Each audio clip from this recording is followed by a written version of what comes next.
Good morning. Welcome to my Tireside chat. It's been a while since I've done one of these, and I just was thinking about it yesterday. And because it used to be that I had a 25-minute or thereabouts commute to Kerman, and which was a lot of time on my hands.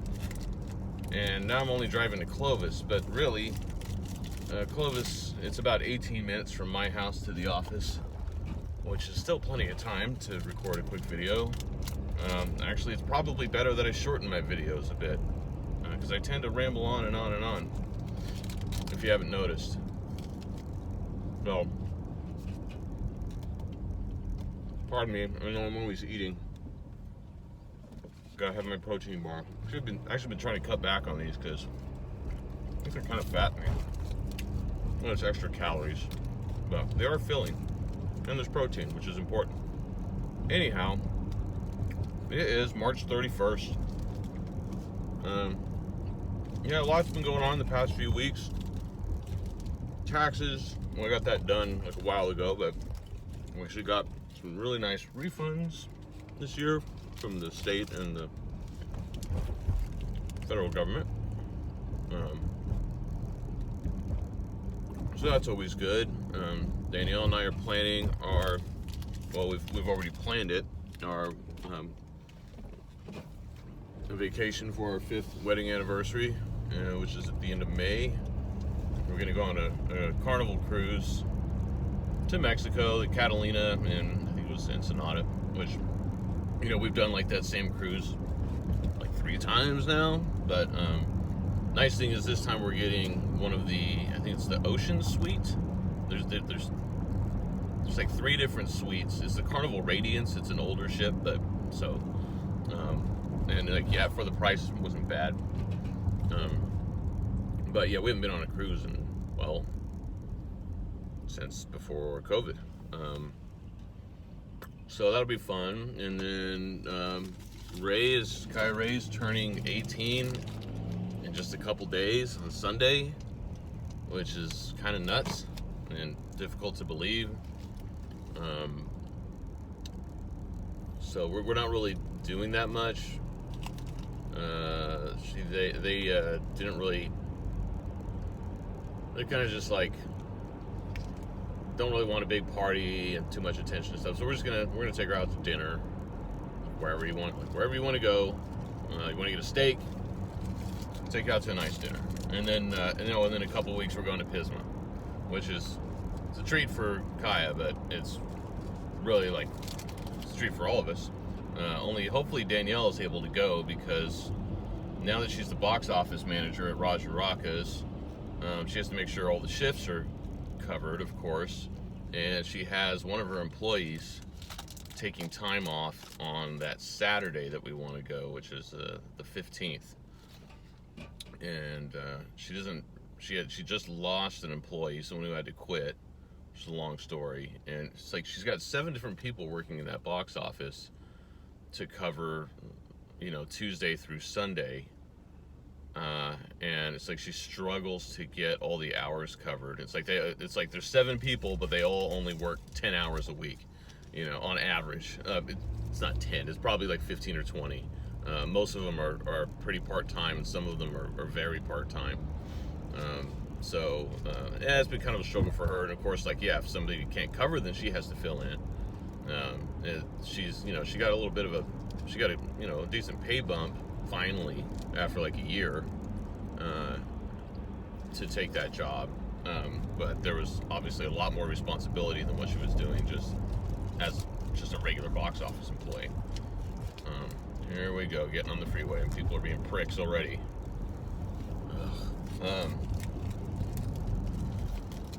And all that to say, hopefully she'll be able to go with us to Pismo, and otherwise it might just be me taking the kids. I can't imagine going without her.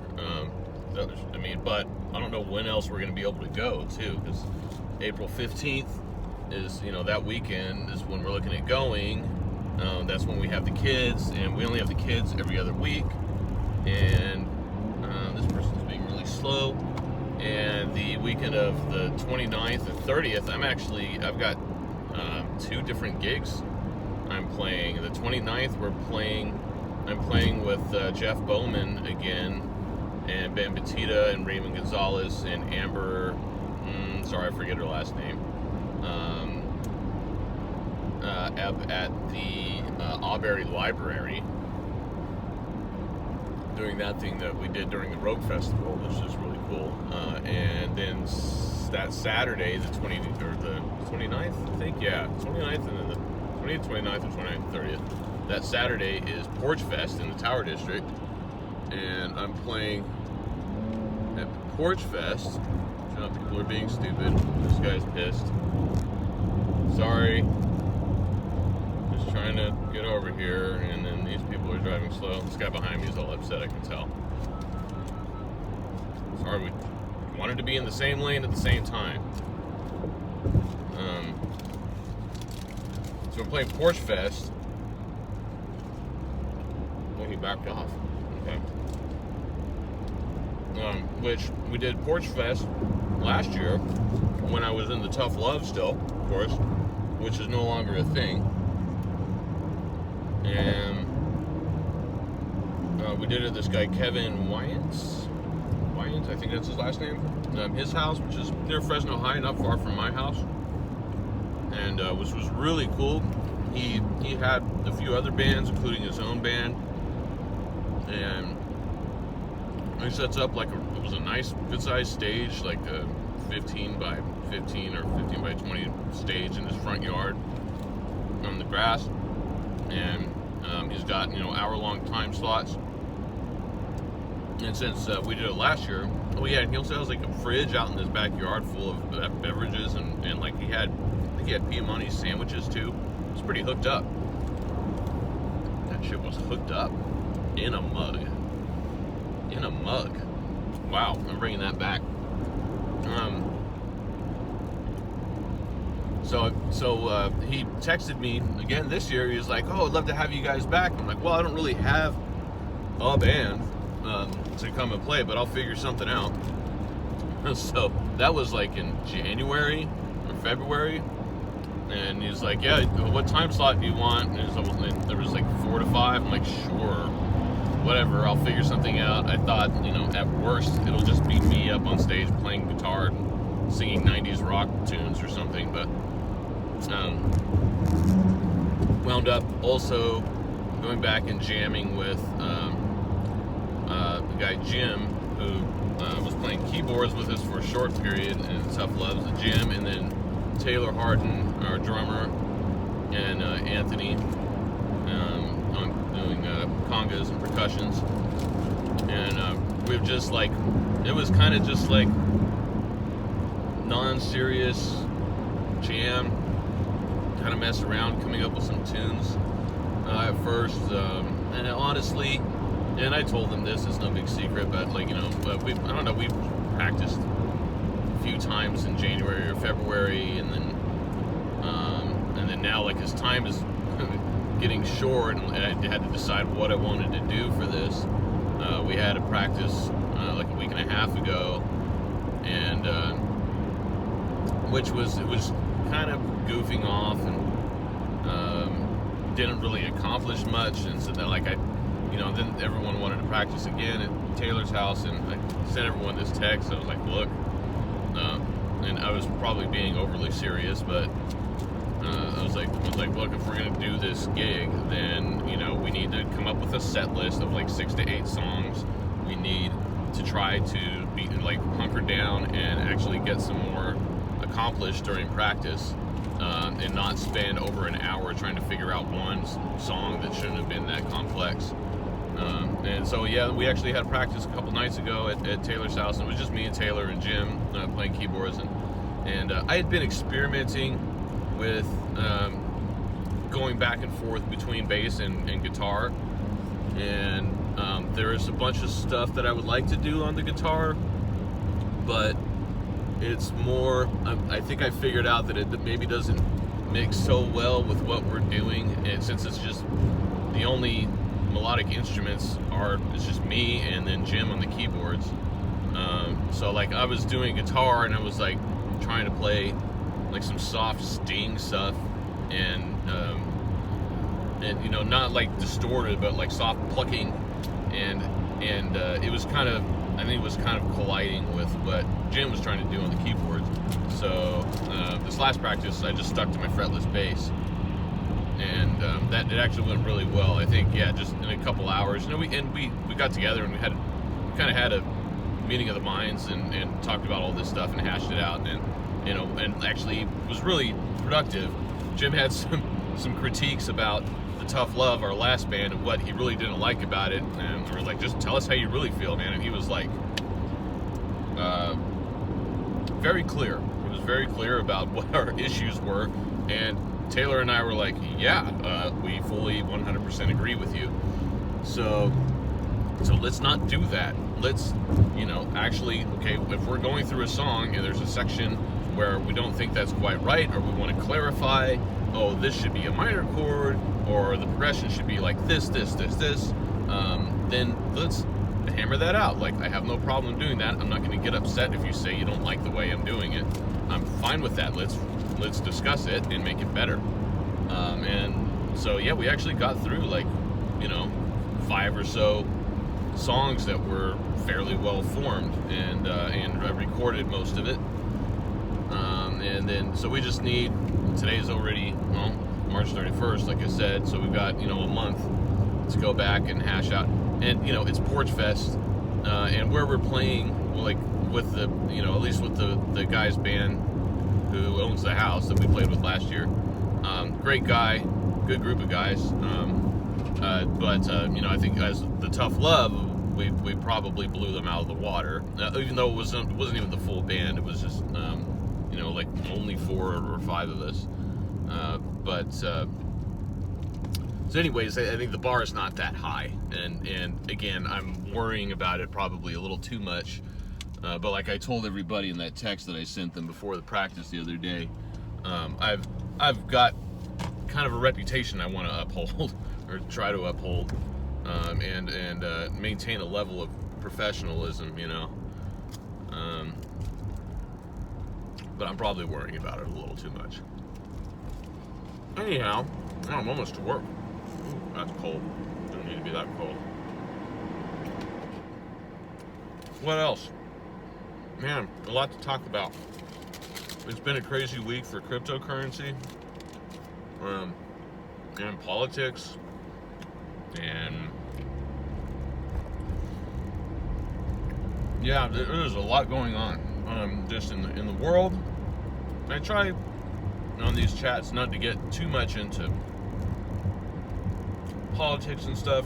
I was talking with my buddy Diron yesterday, you know, and I told him, you know, I spent 20 years on the internet arguing with people about politics, and that's a young man's game. I've got better things to do, and like he said, like, I don't feel like I'm moving the needle very much when I'm doing that. And I'll defend my position, or, you know, keep an open mind as to changing my position or whatever on certain topics.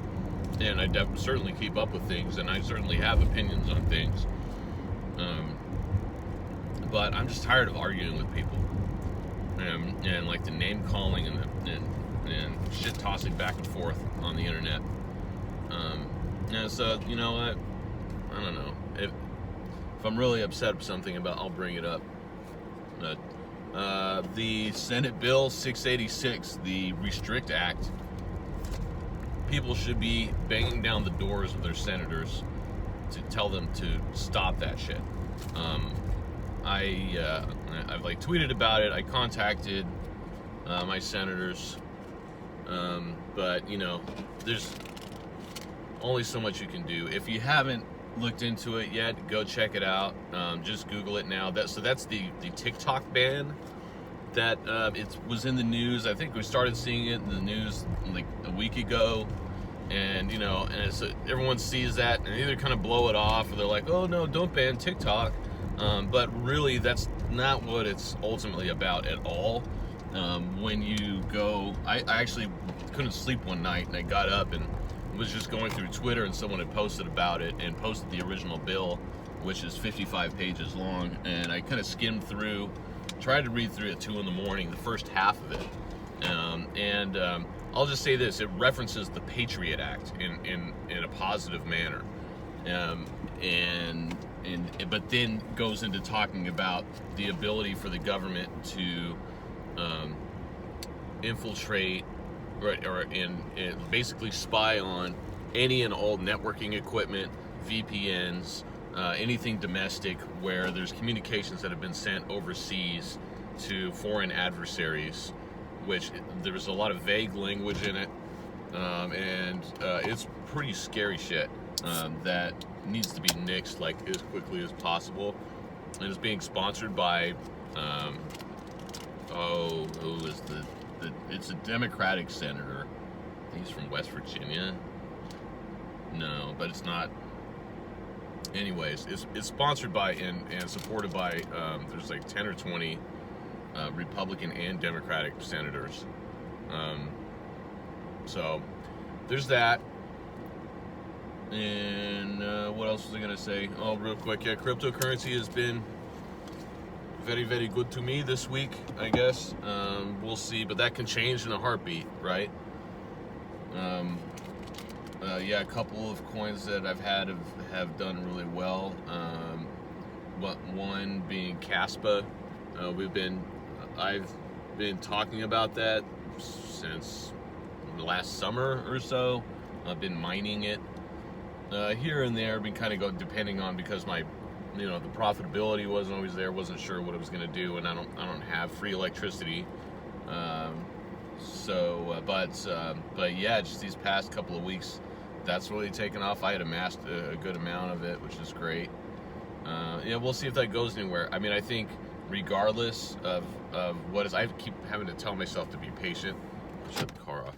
Keep having to tell myself to be patient because, and not worry about it too much, because I think long term, it's a pretty great technology. And it has the full support of the crypto mining community as a proof of work concept, which essentially, in layman's terms, is it's a good, much more efficient replacement for Ethereum, what Ethereum used to be. And I think, at this rate, it seems like it's starting to really grab people's attention, especially if the mining community is really supporting it, which they are. I think by the end of this year, it's gonna have a lot more eyeballs on it. So, yeah, that. And anyways, well, I'm at work now. I didn't get to talk about work at all, but it's been pretty great. I'll just say that much. This has been my 3rd week at this job, and I'm working at this Blair Church in Flynn in Clovis. The civil engineering firm, and man, talk about an efficient, well-managed organization. I never thought I would work at a place that was this efficient and well-managed.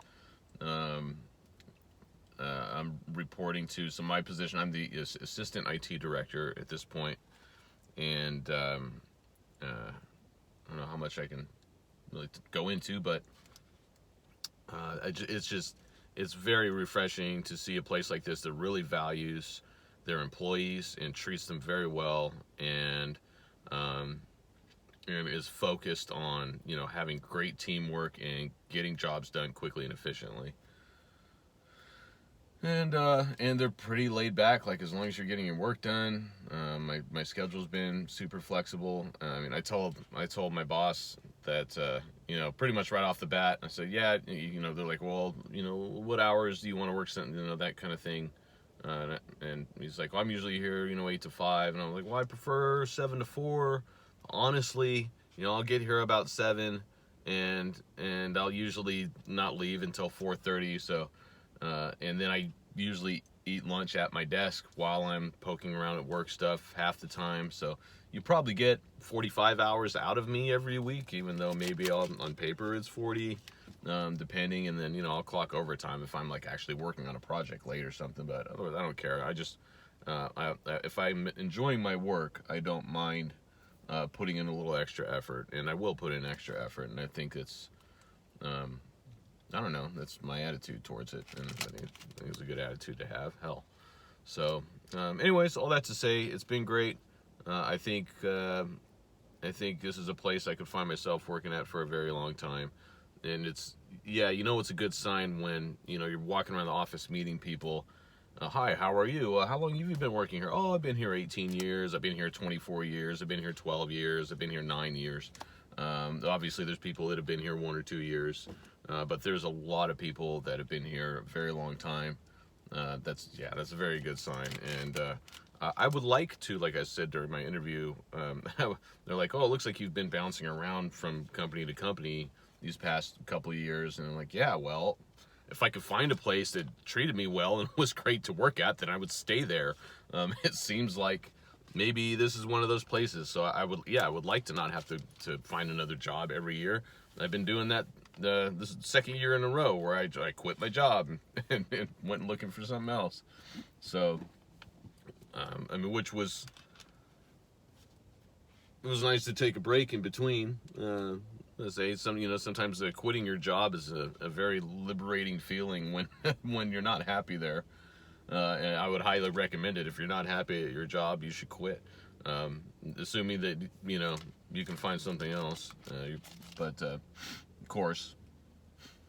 Anyways, all right, I better get into the office. Good talking with y'all.